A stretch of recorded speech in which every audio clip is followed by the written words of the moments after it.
Welcome to Bridging the Gap. This is a show where we meet some extraordinary young people and explore their journeys where they have dreamt big dreams, challenged convention, and redefined what success means to them. I'm your host, Sheila, and today I'm on this side of the gap. With me, bridging the gap, is Prerna Shekhar, a young, talented painter and sculptor. Prerna's journey is a very interesting one. She makes it seem effortless to blend tradition with individuality and pure self expression. From being born into a creatively inclined family in Ranchi to becoming an independent modern Indian artist is a journey that has not been without effort, thought, self doubt, worry, and support. And this is the journey that we will explore today. Prerna, welcome to the show. Let's start at the very beginning. You told me that you were born in Ranchi and you were born to a mum who was extremely creative. Tell me a little bit about your early childhood. I think my early childhood, I remember my mom learning interior designing. She started studying after she got married. And her assignment, I would see her assignments and I would see her sketches and be really drawn towards it. And she would also like make clothes, paint clothes and make me wear them and stitch it on her own. So she would do these creative things around the house. And I think that's when subconsciously it was instilled a sense of composition inside me. Also, like just the way she would do things around the house. For instance, she would pick up the randomest of like very mundane subjects and put it together in a manner that will look extraordinary. Give me an example of what she do. Just like something like a very Indian artifact with a meenakari paired with something like completely contemporary.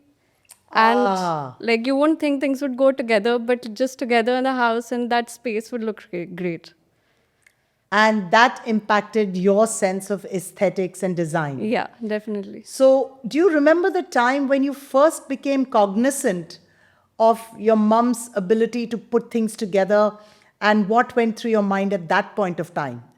I think mostly just like when she was designing any interior space and just like being with her on site and watching her boss around people and like how it's done and like in the end like seeing what it looks like. I think that instilled like a sense of composition inside me. So I grew up in Ranchi with my parents and my brother. And my mom's an interior designer and my dad is a businessman. So they're like two very diverse personalities that I grew up with.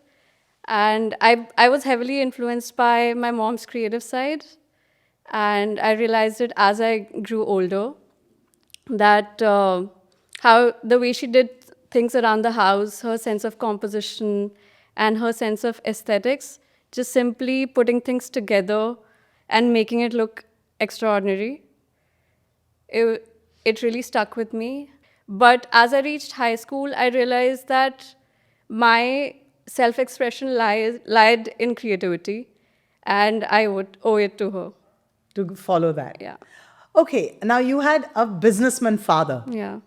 So, what were some of the things that you took away from him that you find valuable today as you're becoming an independent modern artist? So, having two really diverse personalities in the house, I think helped me gain a diverse set of skills. From my mom, I got all the creative stuff. And from my dad, I got basically practicality. And I handle my own finances. And Yes, I you invest, did say that. Yeah. And I invest my own money. And we'll come to that in a bit. We'll Yeah. come to that. So, you did pick up things Yeah. from dad as well. And I'm thankful to him for, like, parting me that knowledge and, like, Yeah, I just, can understand. So, you also shared that your Nani's brother is Subodh Yeah. Gupta, the celebrated sculptor. yeah. And his installations are amazing. Did this family lineage help you decide to pursue art? So yes, definitely. It was really inspiring to see somebody start from ground zero and make a name for himself. And he had no support. He did everything by himself. So he really broke the stereotype that artists cannot make a name for themselves within their own lifespan. It put a benchmark for me that if I wanted to pursue this, I held him as an idol, basically. Okay, Yeah. okay. So I think you're right, because very often when we think of artists, we think of poor, struggling souls who are in some small little place trying to paint and sell their Yeah. paintings or create little sculptures and sell it. Yeah. And you don't associate being an artist with raking in the money. Yeah. There's so many artists who don't make it. Yeah. There are a lot who do, but there's equally a large amount who don't make it. In one of our earlier conversations, you were saying that you approach everything with logic and with reasoning. You said that when you're looking at something, when you're looking at a relationship, when you're looking at life, you're approaching it with logic and reasoning. Is that something that you bring even to your art? So I think logic and reasoning helps me make prompt decisions in life. Okay. But when it comes to art, it is self-expression. So I think you need to leave logic out of the window. Okay. Okay. It's just like heart and heart. All heart Yeah. art. Yeah. That's interesting. And you're right, because when you're self expressing, Yeah. that cannot be guided by logic and expression and reasoning, right? Yeah. That doesn't happen. So let's talk about the fact that you're a young woman and you have just been married. Is it a year now? 2 years now. 2 years now. Okay. Okay. Yeah, 2 years. You live in Panipat, which is not a metro city. You live with your in laws and your grand in laws. How does that play out for an artist who's generally so unbound by societal norms and so free thinking? How does all that come together? So Siddharth and I have been best friends since high school. And Siddharth is your husband. Yeah. Okay. And there's a sense of comfort that comes with him no matter where I am. Okay. So being in a new house altogether with different set of people, I do feel like myself completely, and that's because of his presence, Okay. which is a great support. Okay. And just I feel my in-laws and I had conversations before the wedding, Okay. and they wanted to get a picture of where my headspace was at and what I wanted to do further. And I was very willful on the fact that I wanted to pursue my passion and make a name in it, and that was something that's non-negotiable. So I feel they respected my my decision and also my passion, and seeing me passionate about it, they kind of opened up to the idea of like art as a profession. Nice. Nice. And the way they accepted a lot of things about you, did you also accept a lot of things about them? Yes, definitely, because I've never lived in a joint family. Okay. It's always been my parents and my brother. Okay. And so coming to a family where there's like so many people in the house, plus there are always like other external family members visiting every day. Okay. It was a big change, but I kind of like it because I haven't had that around. Nice. What has been the biggest adjustment you've had to make as an artist now being married and living within family system? I think the biggest adjustment is just, I think the patriarchal stuff that comes with it. Okay. Because I've been very feminist and like non-patriarchal my entire life and everything I do. So somehow, like, if there are things that I don't like, just finding a way to say it in a manner that doesn't offend anybody. I think that's been the most challenging. And you are a pretty, Yeah. clear speaking person. You call a spade a spade. Yeah. In your art, when you take a look at the work that you do, how much of this feminism comes into your art form? I think since my art is very introspective, feminism is not like a direct theme, but I feel it's the way I live life and not how I make art. I think feminism comes in the way I live my life. Okay. And not And when not I make art. necessarily Yeah. like when you make art. Yeah. Interesting. So when you say you're a feminist, what does feminism mean for you? I think feminism for me is majorly equal rights and also not treating women as second class citizens. Their place in the society is important, if not more, as men. And even the things they desire are important and it shouldn't be put second. I understand. I understand. So now let's get back to your life. When did you decide that you were going to pursue art as a profession? I think the major turning point was in high school Okay? when I started art as like one of the side subjects. Okay? And I realized that this is where my self-expression and individuality lies. Okay. And this is what I feel best doing. So I would make this my main subject and like, change things now. Also, I think my earlier years, I wanted to be a lawyer or like an IS officer because I thought that's what something my dad would like more.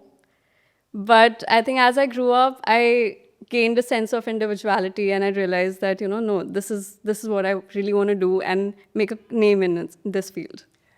Were there people around you who said, Beta, what the hell are you trying to do? This is not going to earn you money. And how are you going to be financially independent? How are you going to manage your own life? Or was that never a consideration? I'm talking about people Yeah. around you. So I think when you're starting off, you don't think much about money because then you're just figuring out on how you're going to do this. And that's when you're learning. But obviously after that comes the money because you have to like earn your own bread and butter.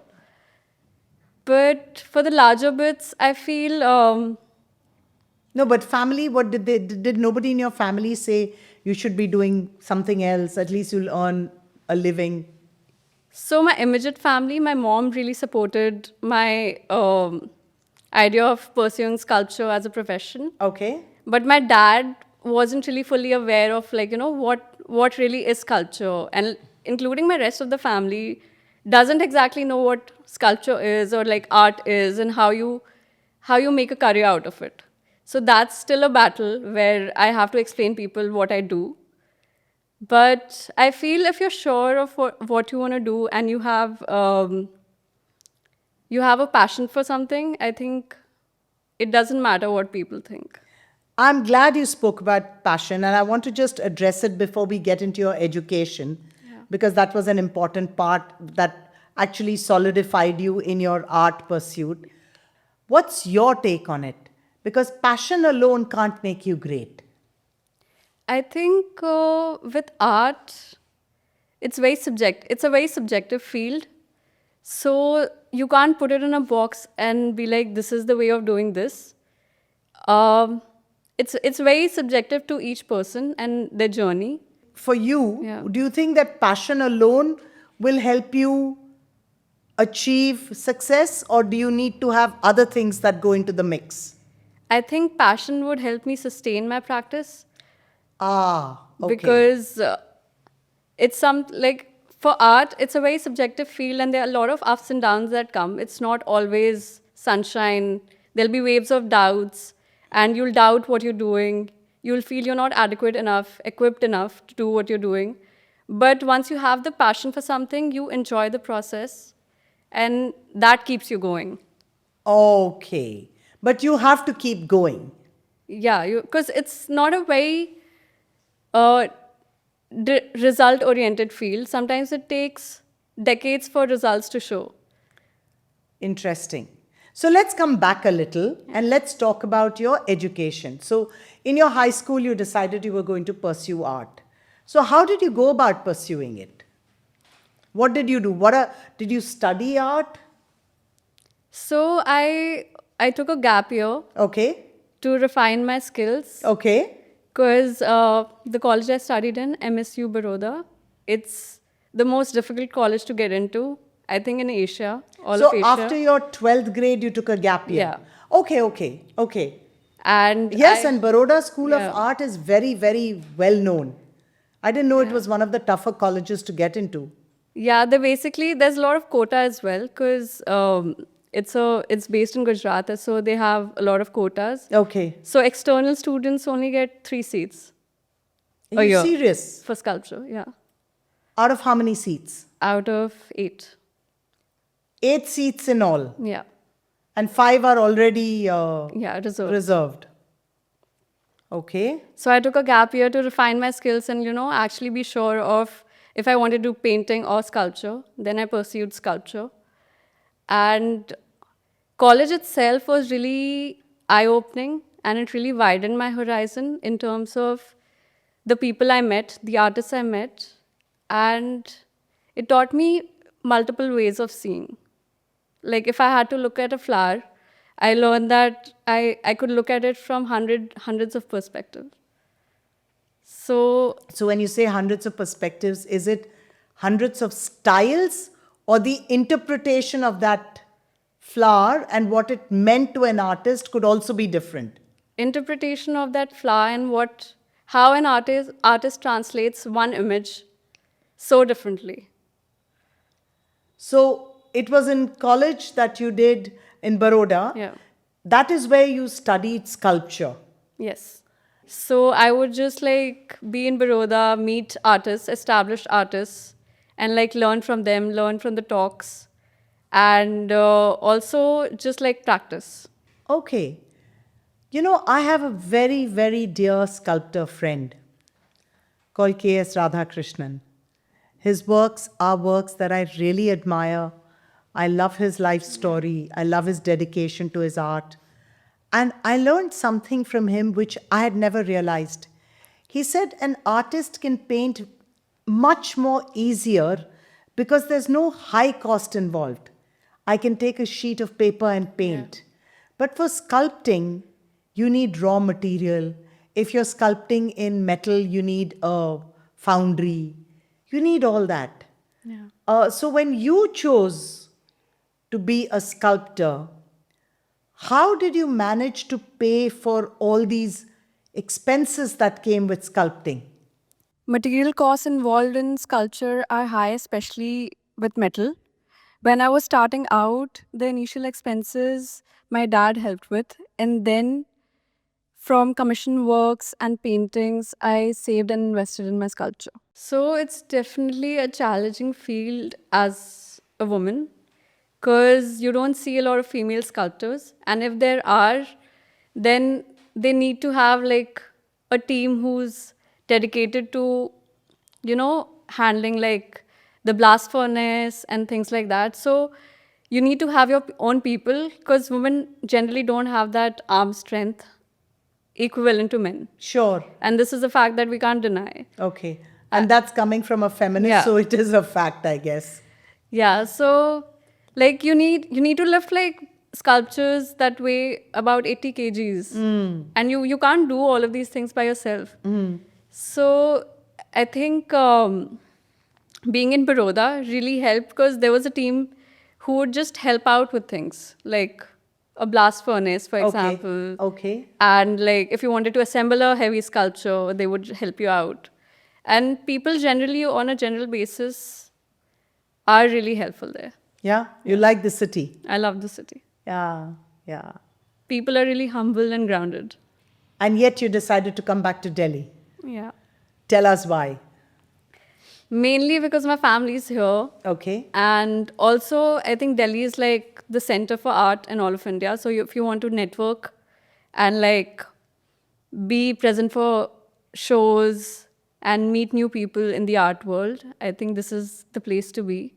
So eventually, when our colleges got over and we were in the same city in Delhi, we started dating and we wanted it to be something permanent.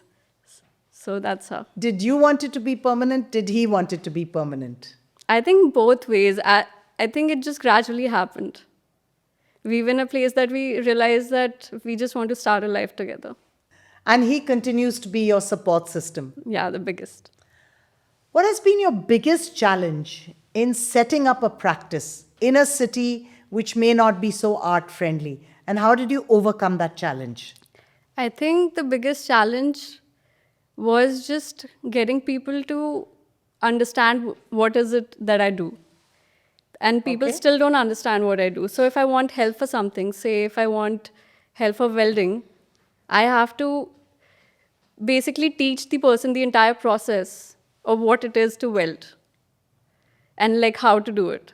Okay. So that's still a challenge that I face unless I hire people that are actually knowledgeable from Delhi to do it. Okay. So you have to teach them how welding happens in an art form. Yeah, in an art form and also for a sculpture. Otherwise, they're very rigid. Welders usually are very like rigid and they'll handle stuff very Rough. rough. Ah, okay. Got it. Got it. So, Prerna, you're such an independent woman. You term yourself a feminist. Um, you fight against patriarchy. How sustainable is art in making you financially independent? Where you can take a stand and say, I'm against patriarchy, I can manage on my own, I have my own money. So I feel every artist needs a steady income to Okay. sustain and support their practice. Okay. Because if you're making art for the audience, you're not making art that's really true to you. You need to forget the audience and then make art. Okay. So to have a practice that's purely derived out of passion, you need to really first make art for yourself and then also take up commissions Okay. that help you on the monetary bit. So explain what a commission would be. So a commissioned artwork would be something, for example, an architect needs for an outdoor or interior space. Okay. And then you would be guided by wall color, wall size, and all the rest. Yeah, it certainly comes with one or two briefs at the minimum, and you have to follow certain guidelines because it has to, at the end of the day, align with the space they have designed or envisioned. And has it ever happened that you've turned around and said that I don't want to do this project because I don't even agree with what you're trying to create? Yeah. So if somebody is really assertive about what they have in mind if they've seen somewhere, and if it's a direct copy, then I have to be assertive in changing it. Okay. Otherwise, if they like your work, they understand your sense of aesthetic and they trust you with the process. Okay. So if I were to come and tell you that copy something that Subodh Gupta has done, I believe he's your, Nana Mama or whatever it is. So can you create that for me? What would your response be? I would help you understand that, first of all, that's plagiarism, Okay. and also help you understand how something unique and new that's not been done before make your house or space stand out more compared to what's already been done. Interesting. And I feel as a person, I'm in the business of knowledge. And for me, plagiarism is really something that bothers me. Yeah. Because it's so easy to pick up somebody's work or copy somebody's style, but to stay true to yourself is so important. So you have two kinds of projects. One is commissions, Yeah. and one is what you do for yourself. Yeah. How do you balance between the two? How do you say, okay, now I need to do this, now I need to do that? How do you do that? I think the key is in drawing a line between the two and having your own passionate work be 65% of it and rest be commission work. And if the commission work overlaps your own work, then it's challenging. Because then you're kind of selling out then. Yeah. So is money important to you? It's important enough to sustain my practice because without it, I won't be able to make sculptures, which are really expensive. I understand. Yeah. Because material costs are so high. Absolutely. And- Absolutely. You don't get, it's not like a piece of paper that you can Yeah, sketch on. yeah. Yeah. But during the pandemic, I did shift to a lot of two-dimensional works like paper works. Okay. Because I didn't have the means to go out and like, make a sculpture anyway. Okay. And did that give you joy as much as sculpture? I actually found it really interesting because I used a lot of unique materials that are not generally used for painting, Give me an example.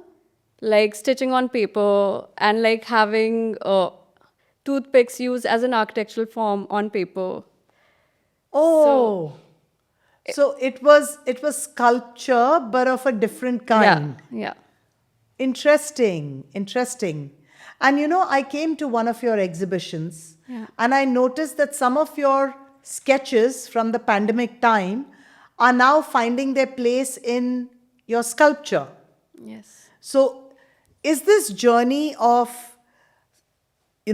sketching to sculpture to maybe painting, do you see it as seamless? Do you see these art forms as seamless? I feel as a creative individual, you can't bind yourself to one material where you're like this is one material that I'll do all my life. I think since I work conceptually, materials are the metaphor itself. So I can't have one material that is my standard. Okay. So, what are some of the materials you worked with? I have worked with brass, fiberglass, wood, um, also paper, like I was talking about, paper constructed with different mundane materials, Okay, okay. and just like putting just these ordinary things together in a composition that make it look like something unusual. Interesting. You're an introvert. That's what Yeah. you said. You're shy. Uh, you don't want to go out to large parties. Yeah. You're not like that. But obviously, you use your art to connect with people. Yeah. My question to you is, even to create something and put it out there requires a lot of confidence. Yeah. Or when you're in the process of creating Yeah. something, are you ever riddled with self doubt? I think since it's a very slow profession, there are waves of doubts and feelings of not you're not doing enough that come and go. Okay. But the reminder that what you're doing is what you're passionate about, and just the feeling that while I'm making art is when I feel like I'm actually home, and it's where I feel most like myself. Keeps me going and sustain my practice. About being introverted, I've been working on it since I was introduced to a lot of these artists, established and also trying to make a name for themselves. They helped me realize that if I don't go out and talk about my work, nobody will know what I do. And if nobody knows what I do, and it's just sitting in my studio, then what's the point of making so much beauty when the world can't see it? That I think is a huge takeaway.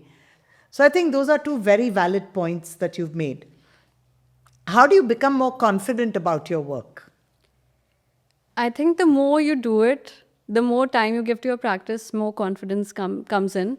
The less you do it, less confident you get. Yeah, so it's Yeah, basically Riyaz again. yeah, The more work you're doing, yeah, the better you feel, the stronger you yeah. feel. What has been the most difficult rejection that you've ever handled? Oh, I remember sending in my portfolios to one of these curators um, internationally, and she just refused to even see my portfolio. And I had to tell her to, like review it because she has a name. And I thought her opinion would really, really like, make a difference. But she acted like it was of no importance. So did she look at it and then give you criticism, or she didn't even look at it? First, she refused to look at it, and when she actually did, she made it to the second page, and she was like, "No." Wow, that's harsh. Yeah, And you continued doing your art despite that. Yeah, definitely. But that's one curator. There are other curators who've helped me improve my practice and, had amazing depictions of my artworks. And they helped me realize a lot of things within my practice, which I didn't see earlier. So that really helped me strengthen my practice. Wow, okay. So you're saying that there are people who will pull you down, there are people who will push you up. So you really Yeah. need to know which crowd to hang with. Yeah. And also, art is such a subjective field that if you value every opinion, you're just going to be in a dark, heavy cloud. Interesting. So are there times that you said, I don't care what people say, I will still do what I want? Yeah, I feel if you don't do that, then you won't be able to make art. Because for art is for me, as a visual artist, any new visual you make, it takes time for anybody who's seeing it for the first time to get accustomed to it and then start liking it. If you expect you put your art out there and everybody's going to like it doesn't work that way. Yeah, and you're absolutely right, because there are times, I collect art Yeah. and I love art. Yeah. There are times I go into an art show and I'm looking at something and I'm saying, dude, what is this artist trying to say? I'm not getting it. Yeah. And maybe the artist has felt very strongly about it and has created something. And that is the difficult bit about art, right? There are no rules on what will be liked and what will be disliked. Yeah.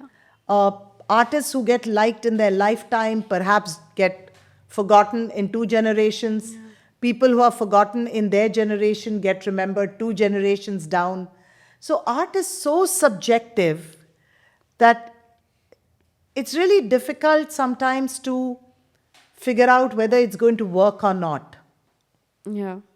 And I think that's a difficult space for a young artist to say, is it going to work? Is it not going to work? How's it going to play out? Does this ever go through your mind? How do I make sure that I'm successful in a field which has no rules of success? Yeah, I feel success is also like really subjective to each artist. For me, success would be something where I would sit and make art just for myself and not worry for 2 years that I have to make money from it. Because I would already have enough to sustain my practice.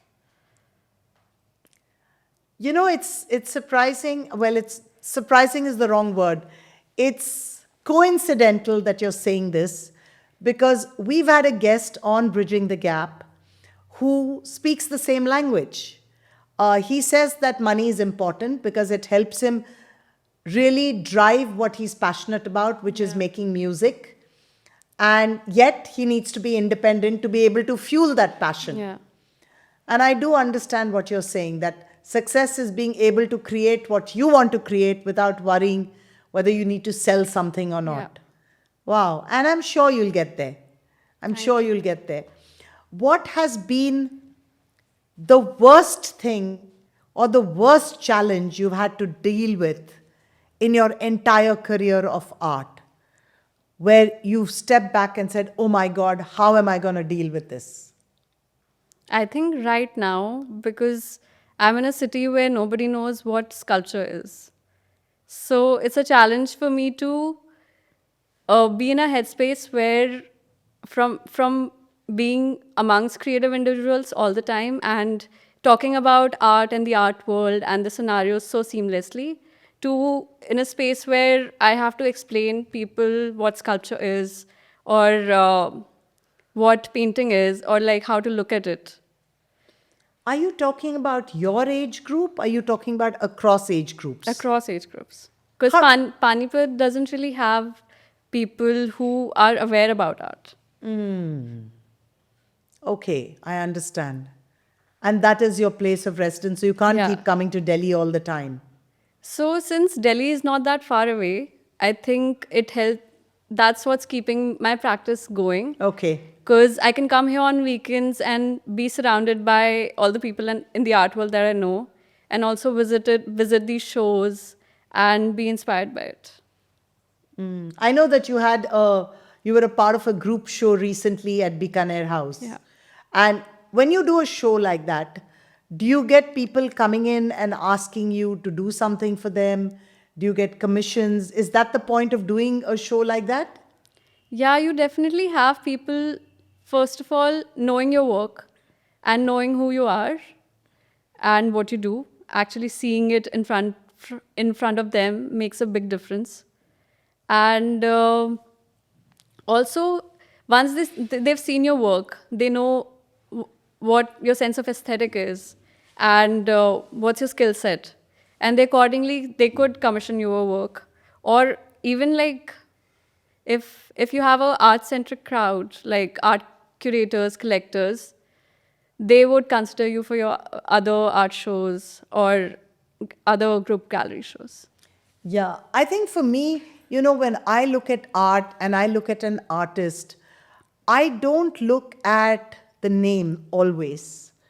Of course, there are Yeah. times I may look at the name and look at their pedigree Yeah. and how well they've worked and how they've grown and evolved. But sometimes I look at a piece of art and I say, can I live with this piece if it's the only piece in my life? And if I feel that, yeah, this is the only piece in my life, I have no other art except this one piece. And if I can live with it till I die, then I go ahead and say, okay, I'm going to collect it. So sometimes for me, it's just about how it speaks to me. Yeah. And you're right, because if you show in these shows, then at least people get aware of a Prerna Shekhar Yeah. and say, all right, oh, there's an artist called Prerna Shekhar and she does this kind of Yeah. work.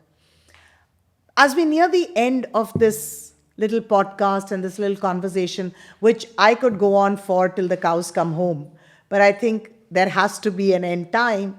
So as we come towards the end, I want to ask you, if you were to do 2 or 3 things differently, what would they be to make it a success in the art field? I think just not doubting yourself and getting out there and showing your work to people early on, like while even in your first year of college or second year of college, just talking about your work and talking to people who have been in the field for a long time to get a perspective on what you're doing, or even just a conversation with them, because it opens up your lenses so much. And also, I feel traveling from an earlier age, because Interesting. yeah, that really is inspiring. I know, and I'm sure it develops perspectives, styles, ways of dealing with material, treatments, textures, all that comes in, right? Yes, And you are a traveler. yes, definitely. And may you travel a lot more. May you have a great time. Thank you so much for being a part of this show. I think our young listeners, and maybe not so young listeners, watchers, subscribers, whatever you call them, I call them everything. I'm sure they'll have a lot to take away, because a lot of us dream of careers which are creative, but I think you need to also know that it's a long process. It's a process which requires a lot of confidence. You need to be able to deal with self-doubts, and you need to just keep going at it like Riaz. Yeah. Have I pretty much captured it right? I think you're very, very, very good with your words and you've captured everything possible. Thank you so much, and thank you so much for being a part of this show. Prerna's journey as an artist is an honest journey. It's about self-expression and commitment to the craft. It's about Riaz and self-belief. Truly an inspiring story for people who want to look at art as a profession, and an even more inspiring story for people on the other side of the gap who may still be riddled with self-doubt. If you'd like to check out Prerna's works, go onto her Instagram handle, Prerna Shekhar Studio. And who knows, she might just do a commissionable work for you. If you enjoyed this episode, be sure to share, like, subscribe, and follow us on Gen Zen by Chrysalis, both on Instagram and YouTube. More importantly, if you know somebody whose story will inspire and ignite young minds, let us know. We'd love to have them on the show. Till we meet again, stay sweet and stay Zen.